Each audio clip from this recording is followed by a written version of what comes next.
नमस्कार व्यूअर्स, स्वागत है आपका एक बार फिर से वाशिंग आईएएस पॉइंट के इस चैनल पे। और आज हम पढ़ रहे हैं इकोनॉमिक्स का एक और टॉपिक जिसका नाम है वाशिंगटन सहमति या वाशिंगटन कंसेंसस। इससे पहले आपने स्टेट की भूमिका पढ़ी इकोनॉमी में, क्या होती है, राज्य की क्या भूमिका होती है इकोनॉमी में। आज हम पढ़ रहे हैं वाशिंगटन सीनी। ठीक है, तो मुझे उम्मीद है आप कॉपी पेन लेके बैठ गए होंगे। तो हम शुरू करते हैं। इससे पहले मैं आपको एक बात कहना चाहूँगा, आप हमेशा चीज़ों को रिलेट करके पढ़िए। जैसे आज आपका ये वाशिंगटन समिति है, तो इकोनॉमी तो आपका सिंपल सी बात है, जीएस पेपर 3 में आपको पता होना चाहिए कहाँ आता है। जीएस 3 मेंस के जीएस पेपर 3 में आता है आपका इकोनॉमिक डेवलपमेंट। ठीक है, और दूसरा कैसे रिलेट करके रख सकते हैं आप कि हम पढ़ रहे हैं वाशिंगटन सहमति। ठीक है, ये तो अमेरिका में हुई था। तो अगर 1989 में ये आया था तो उस वक्त इंडिया में क्या कंडीशन थी या इंडिया के क्या हालात थे, तो आप ऐसे रिलेट करके पढ़िए कभी भी। जैसे अगर आप वर्ल्ड हिस्ट्री की कोई कभी पढ़ते हैं, ठीक है, आप मान लीजिए मिडिल एज कब पढ़ते हैं, रेनेसेंस जब चल रहा था, पुनर्जागरण जब चल रहा है, तो आप उस वक्त ये देखिए कि इंडिया में क्या हालात थे, इंडिया में उस वक्त क्या हो रहा था।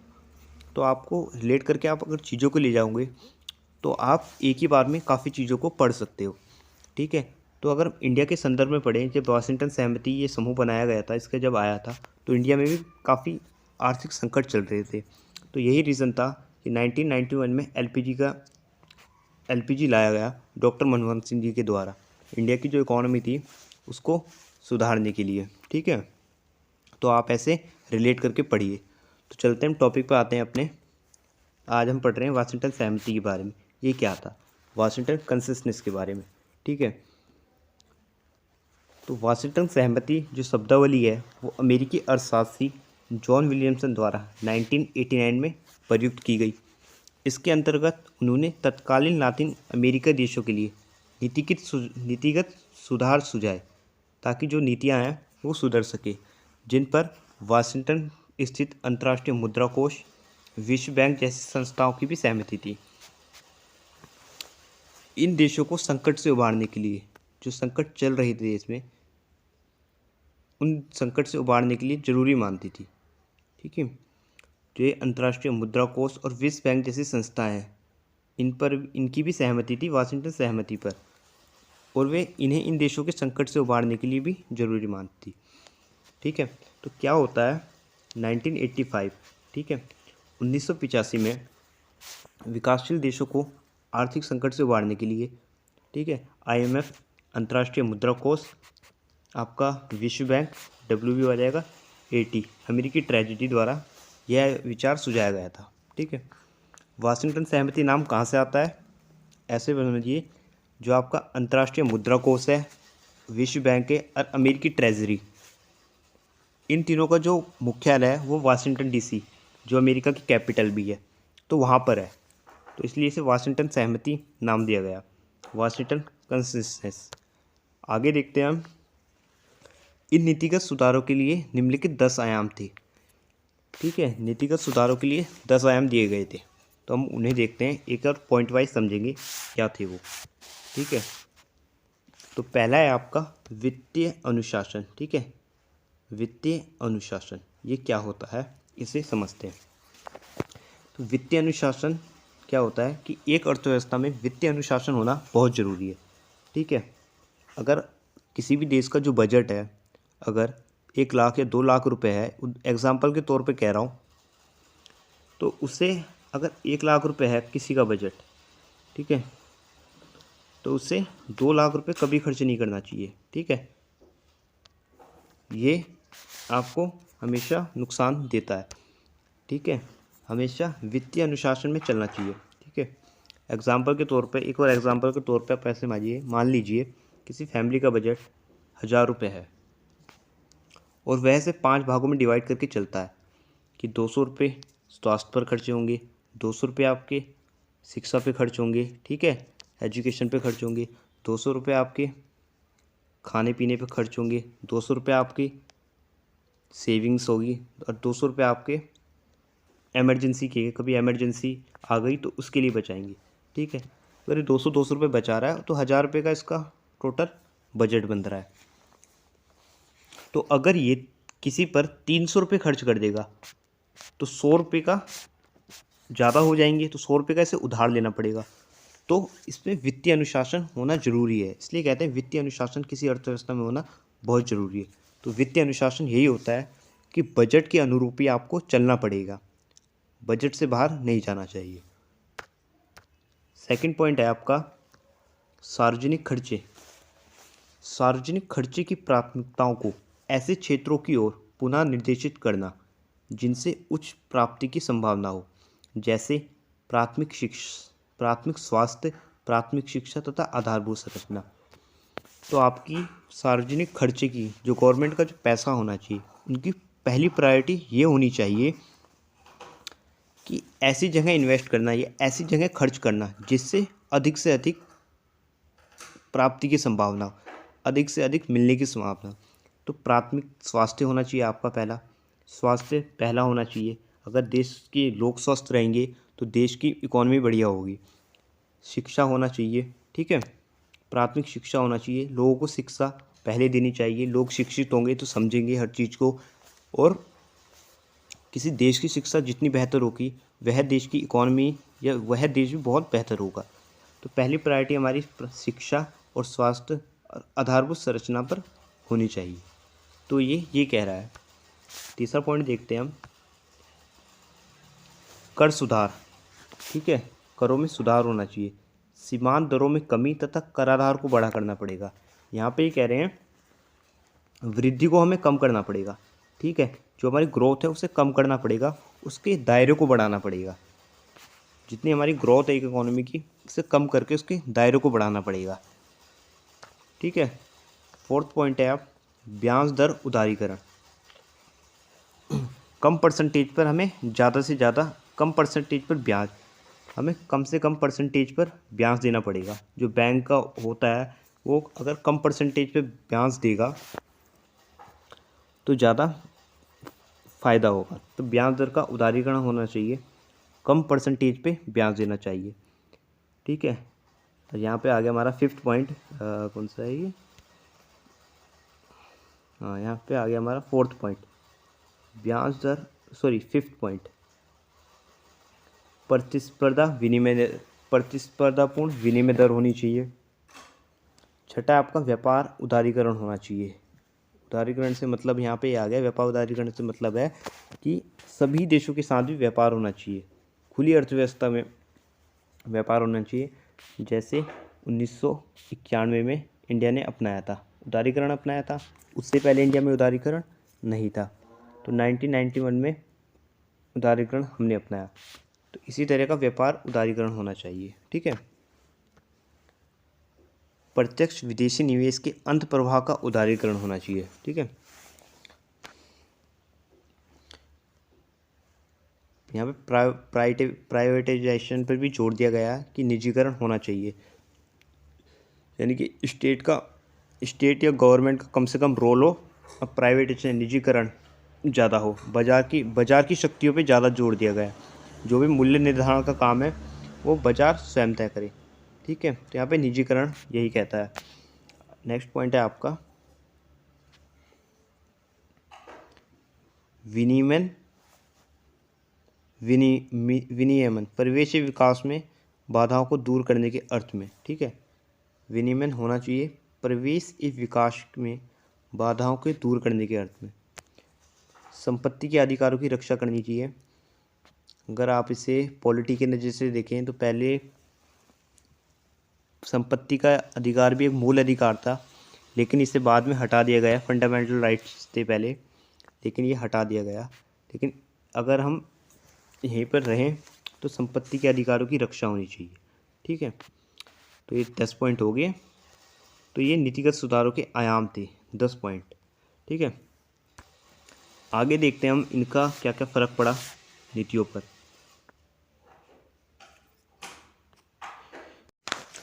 अब आगे देखते हैं हम, आगे ये बात कर रहे हैं।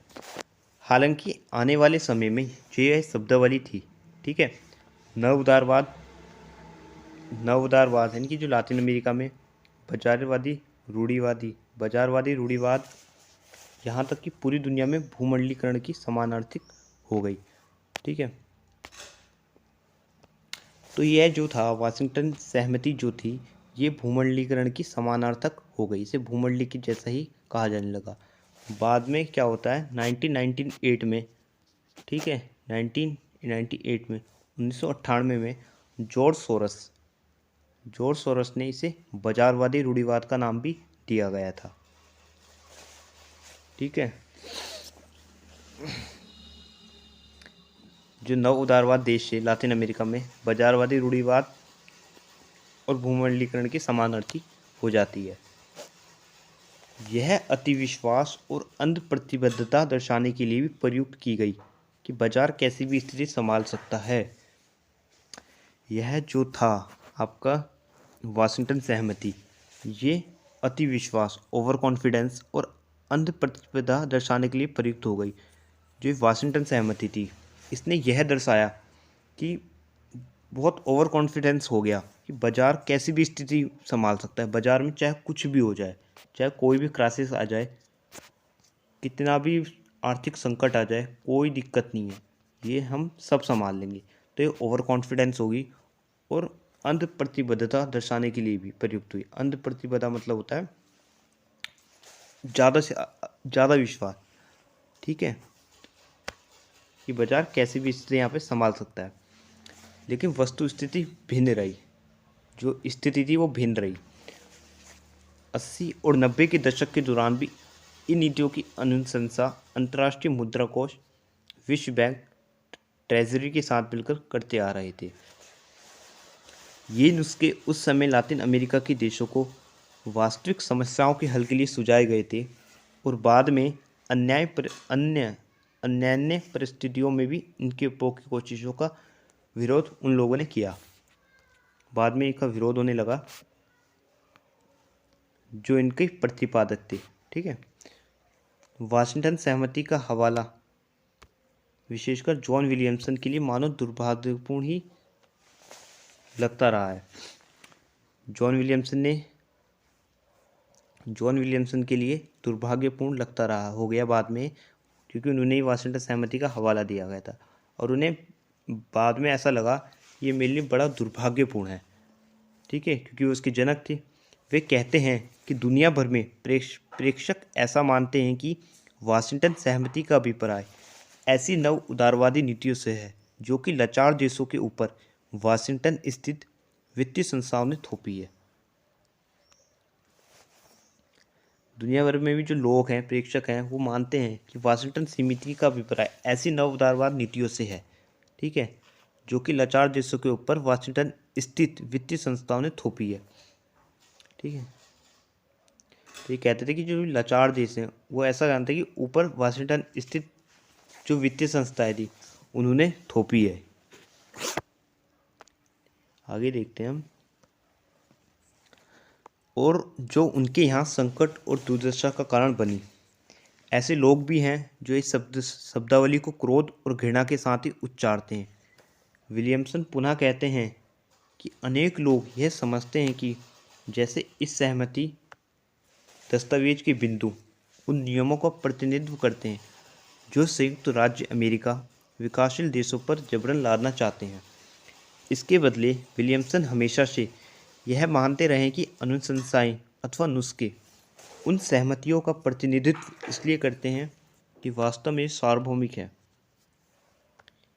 इस योजना के अनेक प्रतिपादकों का विचार है कि इनके पीछे कोई सख्त नव उदारवादी एजेंडा नहीं है, जैसा कि मुक्त व्यापार के विरोधी समझते हैं या दावा करते हैं, बल्कि उन्हें इसे एक आधार मूल्यांकन के रूप में प्रस्तुत करना चाहिए कि एक देश में आर्थिक स्थिरता किस प्रकार की नीतियों से संभव है।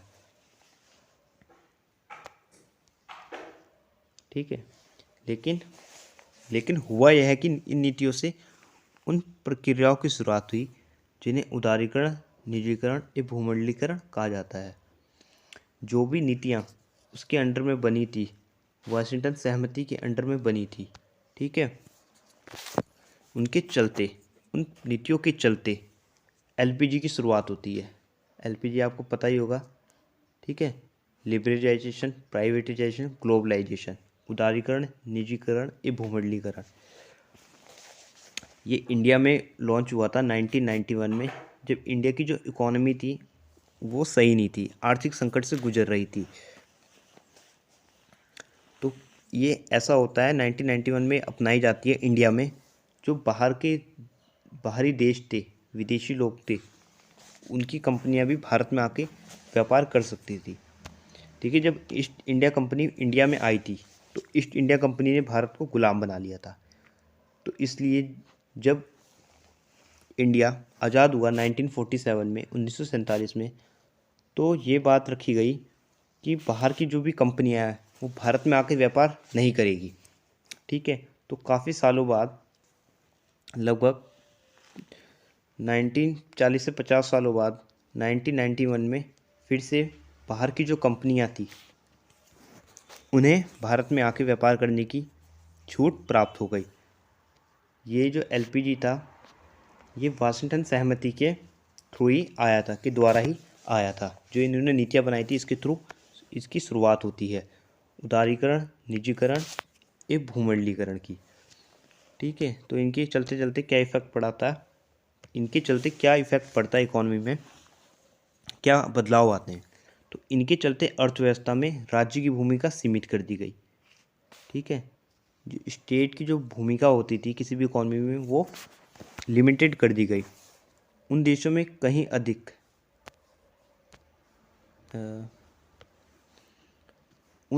कहीं अधिक जो विश्व बैंक से विकास निधि प्राप्त कर रहे थे, अथवा जो भुगतान संतुलन के समय अंतर्राष्ट्रीय मुद्रा कोष से सहायता मांग रहे थे। यहाँ पे भुगतान संतुलन की बात की है, तो भुगतान संतुलन आप ऐसे समझिए, बीओपी भी कहते हैं इसे अंग्रेजी में, बैलेंस ऑफ पेमेंट।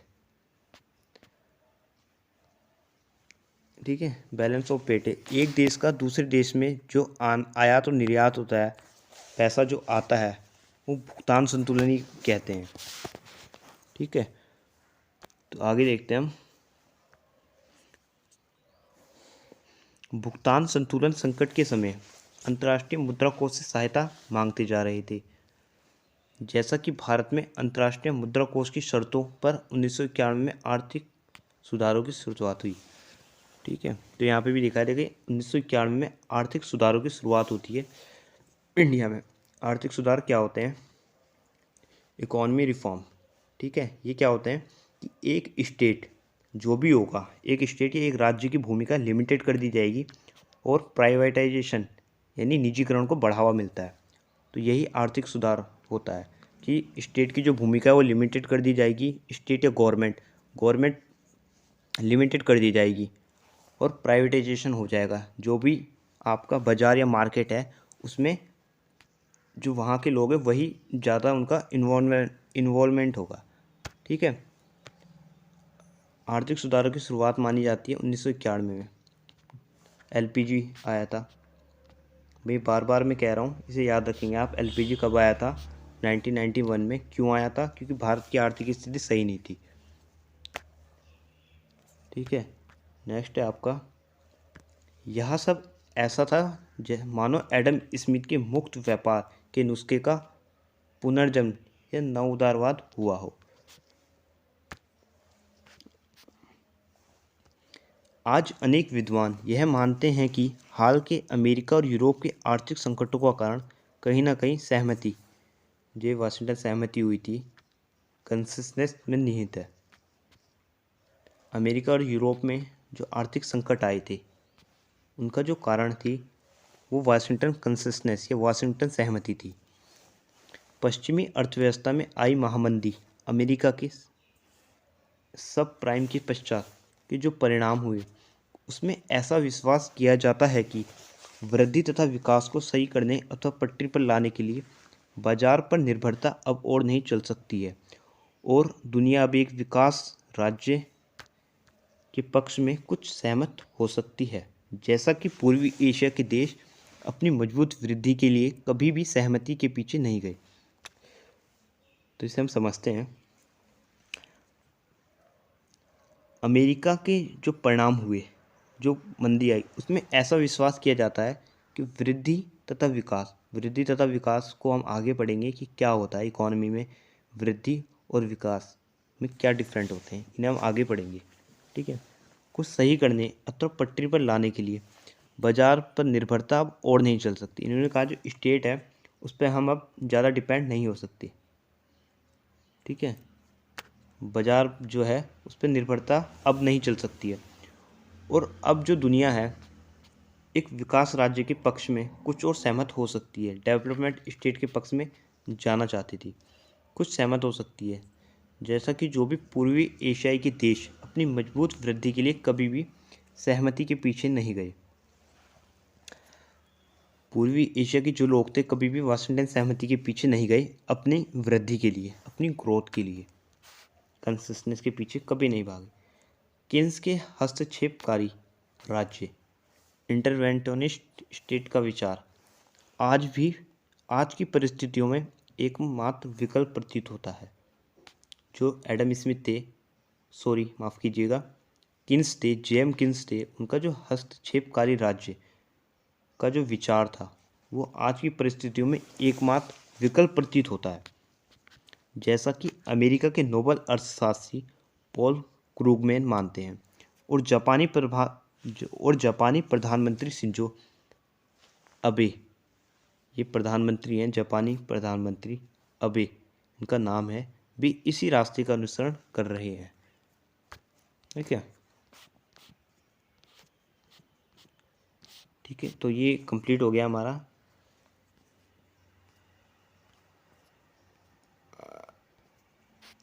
ठीक है, ये आज का हमारा कंप्लीट हो गया कि वाशिंगटन कंसेंसस क्या था।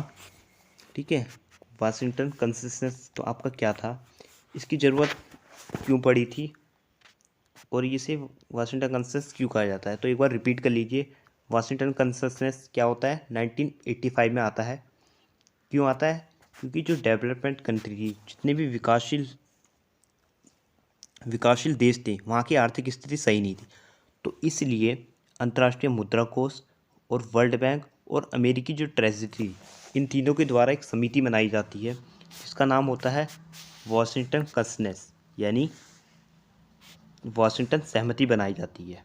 इसमें 10 आयाम थे, ठीक है, वो आपने पहले देख ली 10 आयाम कौन कौन से थे, एक बार आप रिपीट कर लीजिएगा। और जो वाशिंगटन कंसेंसस था आपका, इसी के थ्रू एलपीजी की भी शुरुआत होती है, जो इंडिया में आया था 1991 में डॉक्टर मनमोहन सिंह जी के द्वारा। ठीक है, तो आप एक बार इसे रिपीट ज़रूर कर लीजिएगा। मुझे उम्मीद है कि आपको ये समझ में आएगा। कोई भी डाउट हो कमेंट में बताइए, कमेंट में आपका जवाब दिया जाएगा। अगर आप इस चैनल पर नए हैं तो आइए इस पॉइंट को सब्सक्राइब कीजिए और बेल आइकन को ज़रूर दबाइए। ठीक है, आज के लिए इतना ही। नेक्स्ट पढ़ेंगे हम अर्थव्यवस्था के क्षेत्र के बारे में, सेक्टर ऑफ एन इकोनॉमी। अर्थव्यवस्था में कितने क्षेत्र होते हैं, इनमें क्या डिफरेंसेस होते हैं। ठीक है, थैंक यू।